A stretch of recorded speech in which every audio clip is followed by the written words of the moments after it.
Welcome back, guys, to another episode of Let's Talk Liverpool. This time around it was Wolves versus Liverpool at Molineux, and it finished 1-0 thanks to a goal from Diogo Jota in the 46th minute. And our run of only kind of being able to win away from home continues. I'm going to include the home leg of the Champions League tie against Leipzig, which we ended up playing in Hungary. But it looks like the what was a blessing of not losing at Anfield has now become a bit of a curse. And I feel like if we could play away from home every week right now, I think Klopp would be all for that. But another away win, and a very, very important away win, because this takes us back up into 6th place.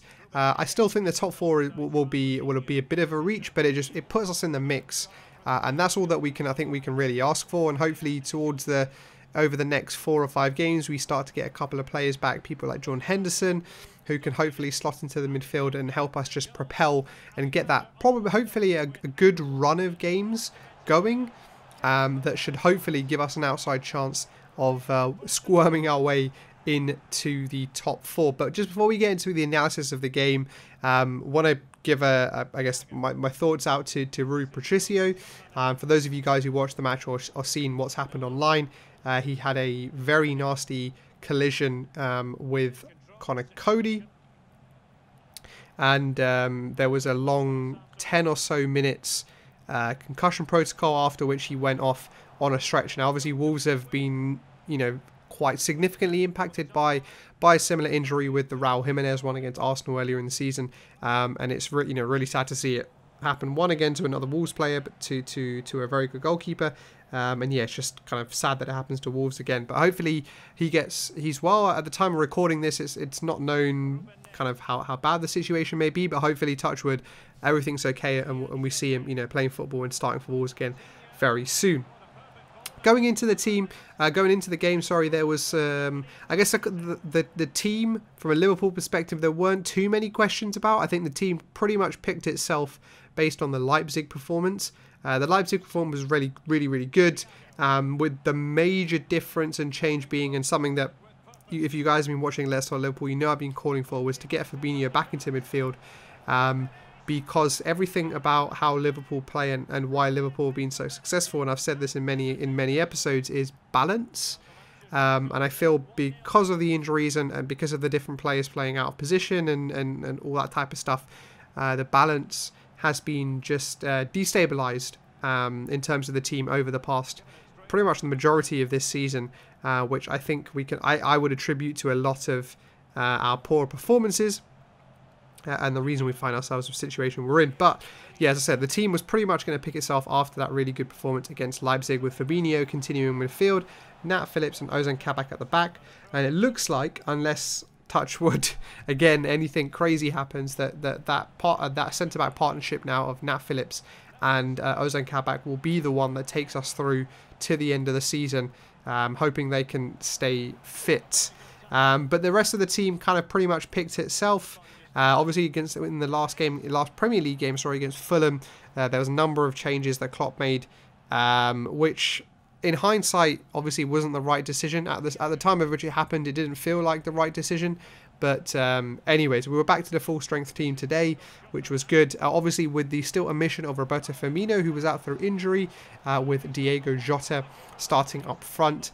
In that central position, although throughout the game, and we'll talk about this, there was definitely a bit of rotation between himself and Salah out on the right, with Salah finding himself into that central striker position more often than not, and Jota popping up both on the left and the right as well, showing his versatility across that front line. Going into the game, I want to say, Wolves started the game very well. They were passing the ball well. They were, with Semedo and Johnny as their fullbacks, they were really pushing up high and wide, which forced Robertson and Trent to be pushed back quite early on. There's a tactic that I'm honestly surprised more teams don't play against us. Now, I know that obviously gives the opportunity from a Liverpool attacking perspective of Trent and Robertson getting in behind those wing backs, but from an offensive standpoint from the opposition, having those two wing backs really pushes back our fullbacks. And that's exactly what Wolves were doing in the first 5, 10, even 15 minutes.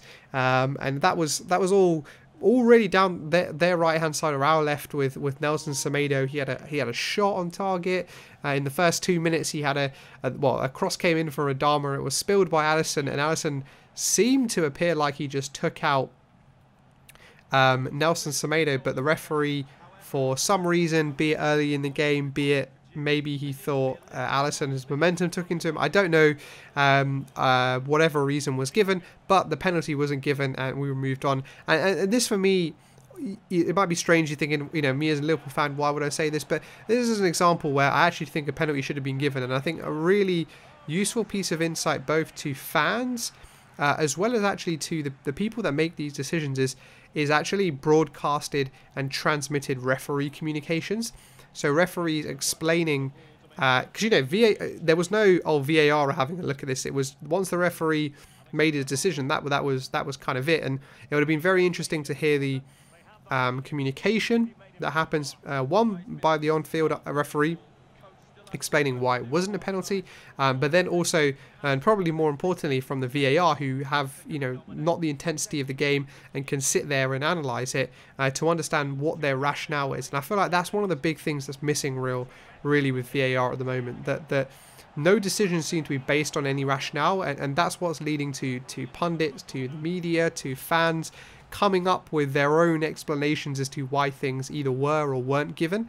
And I think that communication piece, which we see in rugby were done very, very well, is something that's definitely missing in football. And it's just surprising to me that it's not something that has been looked at and put into place. But enough of VAR. We've talked way too much about VAR all this season. But after that first 15 minutes, Liverpool started to grow back into the game a bit. Once we got a bit of a grip of how Wolves were playing, and we fashioned a fantastic chance. Sadio Mane through one-on-one with Rui Patricio, decided to go around the goalkeeper rather than dinking it over him, but in trying to go around him, made it a bit more difficult for himself and took himself too wide and was unable to finish it. But that was a good chance. It was very, very simple play.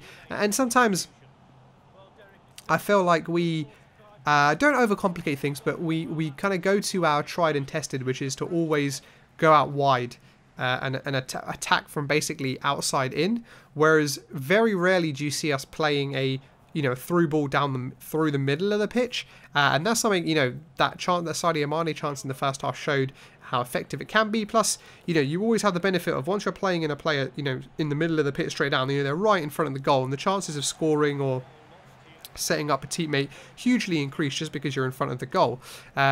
Maybe I think maybe that's down to the fact of the players we have in midfield, and them not necessarily being that creative midfielder who's going to find those balls, which is why we have to go out wide, where we find our fullbacks, where most of our creative play comes from. But after that, we kind of grew into the game a little bit. But then Wolves came back a bit. It was very much a back and forth first half, and towards the end of the first half, you thought Wolves were probably back on top and looked like maybe they were going to go and maybe score, or they'll definitely go in at halftime 0-0, but with the momentum on their side. But fortunately for us, just before the halftime whistle, a great bit of play. Nat Phillips again getting in, hot-headed and winning the header. It's great to see. You can tell he loves a header and loves a little scrap. He's obviously come out in the media this week and talked about how he hates losing headers, and that definitely showed with the winning back of his header. And I think that was a really, really important piece that set up ultimately the goal, which led to Sadio Mane playing the ball into Mo Salah, and then back into Mane, out to Diego Jota, who strike the ball first time, and Rui Patricio probably should have done better. But from a Liverpool perspective, it was a great combination between the front three. It's what we love to see. When your strikers are linking up, it shows that relationship is there. It shows that trust is there. And we're starting to rebuild that now. I read something on Twitter at halftime, kind of someone posing the question, not in a negative way, but just posing the question of whether Roberto Firmino would have scored that. And I don't think the answer is yes. Roberto Firmino's been so rash with his shooting and being in front of goal for so long now. Having Jota there was perfect, and he was able to keep the ball down into the corner, and that pretty much changed everything for the going into half time. 0-0, I think Wolves would have been happy. They had the momentum on their side. We would have been a bit cautious, frustrated that we kind of got back into the game, but then let it drift away from us again. So it definitely changed, I think, how both managers and teams approached the halftime team talk. And obviously in the second half, it was always going to be then as a result of that Wolves kind of putting on a bit more pressure. And obviously, you know, Wolves knowing our confidence has been and will be very fragile given the poor run of results we've had. And so, you know, we would get nervous. And that's pretty much how the second half played out, with Wolves kind of having a lot more of the ball and continuing to attack and make some half chances but never really look convincing themselves. They had that kind of syndrome where they had up to like the penalty box, things were good, and it was just that final pass, that final bit to give someone the great chance was the bit that was missing for Wolves, fortunately for us. But definitely as the half went on, Liverpool looked very nervy and nervous as the time went on as well, giving the ball away and just doing some things that are very characteristic of a team that is not really used to winning at the moment. You know, last season, that's the type of game and position where we were able to see the game out without too much commotion and almost kind of de-spirit the opposition just by keeping the ball and not really giving them a sniff. But that definitely wasn't the case today, and you could tell the players looked a bit edgy and a bit nervous. I'd say like they did at the beginning of the game going into it as well. But we did manage to hold on. Obviously, there was a big stoppage towards the end of the second half where we saw, I think, what is the first concussion substitution in the Premier League, with John Ruddy coming on after that clash between Cody and Patricio. That was actually as a result of Mo Salah going in through on goal and scoring, but him being just offside. But yeah, it was a good result, exactly what we needed. At the moment, anything but 3 points is just not good enough because of the situation we're in. So that's exactly what we needed. Now we get a little bit of a break with obviously the FA Cup in the week, which we're not in, before we go again for the Premier League in, I think, 2 weeks' time against Arsenal, who are a team who are definitely on the up following their North London derby win, but a team that you know, will be up for a very difficult game against us. We'll be away, which is probably again a very good thing for us. But the game we had at Anfield earlier this season was a good game. Jota scored in that one as well, so I think Jota will continue to start.